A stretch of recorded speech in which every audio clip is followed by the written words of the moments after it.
Hello everyone, so it is day 19, no 18, sorry, it is day 18 of Vlogmas, and I'm going to be doing something that I haven't done for at least a few weeks, and that is a book review.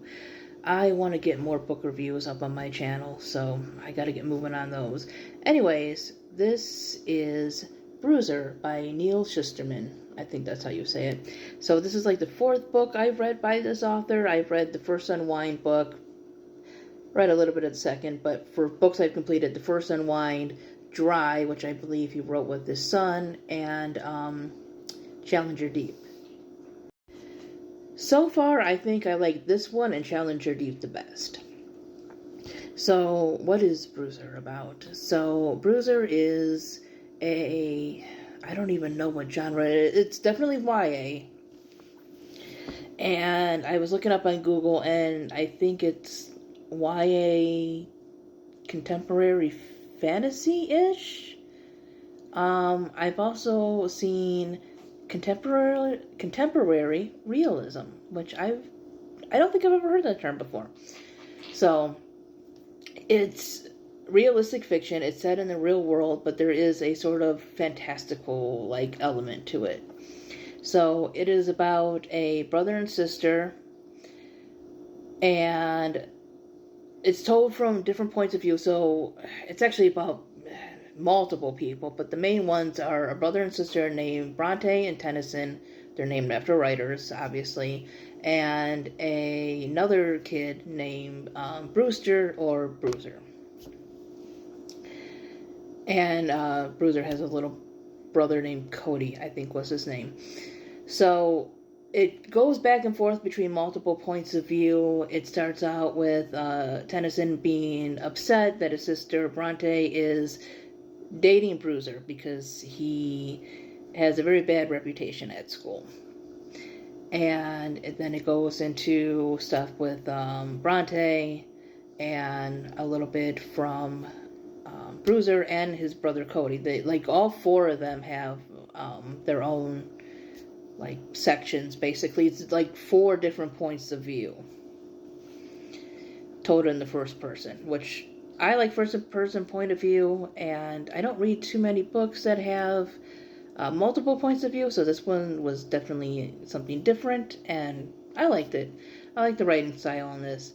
So, like I said, he is upset that his sister is dating who he thinks is a lowlife, and then we learn a big secret about Bruiser, which is not really too much of a secret because if you read the synopsis and everything, it kind of basically gives it away because it is, a lot of it revolves around this kid.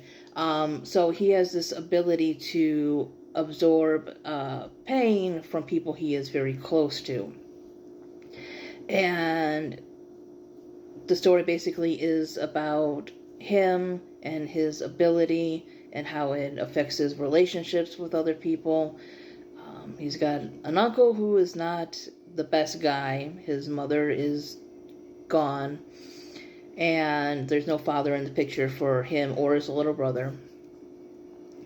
So, you know, he kind of has to keep to himself because when he gets close to people, like I said, he has the ability to take pain, which is, you know, cuts, bruises, like it'll disappear from them and go on to him. So he's got to kind of keep a low profile. So not just because people might freak out if they find out what he can do, but if he becomes attached to them, he's going to be basically a human punching bag, really. And it's not even their fault, it just happens. So like I said, I thought the different points of view were very interesting. I thought they were well written. I liked the characters. I thought, you know, their actions and everything were believable. And it's a very sad story, but it, you know, it's not all sad, but it has its moments and everything. I gave this one a 5-star rating. Still very interested to know what this is supposed to be like categorized as, because it's obviously fiction, it's obviously young adult, but can you call it fantasy? I don't know.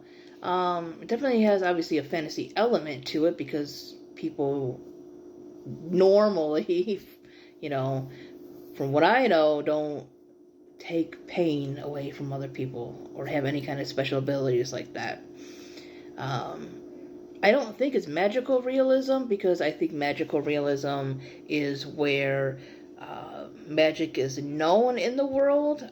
Um, I could be wrong, but I think possibly something like maybe Pokemon and like Kiki's Delivery Service might be kind of within magical realism because like the fantastical elements and everything and the magic and everything is like an accepted part of their society. So I think maybe that. So I don't know. I think it's got a fantasy element. Maybe that contemporary realism might be it. I don't know. I like books and stuff that blend genres and stuff, but it's just sometimes it's hard to explain what it is because you don't have a name for it, or there might be multiple names for it. Anyways, yeah, I highly recommend this book, and thank you for watching. Bye bye.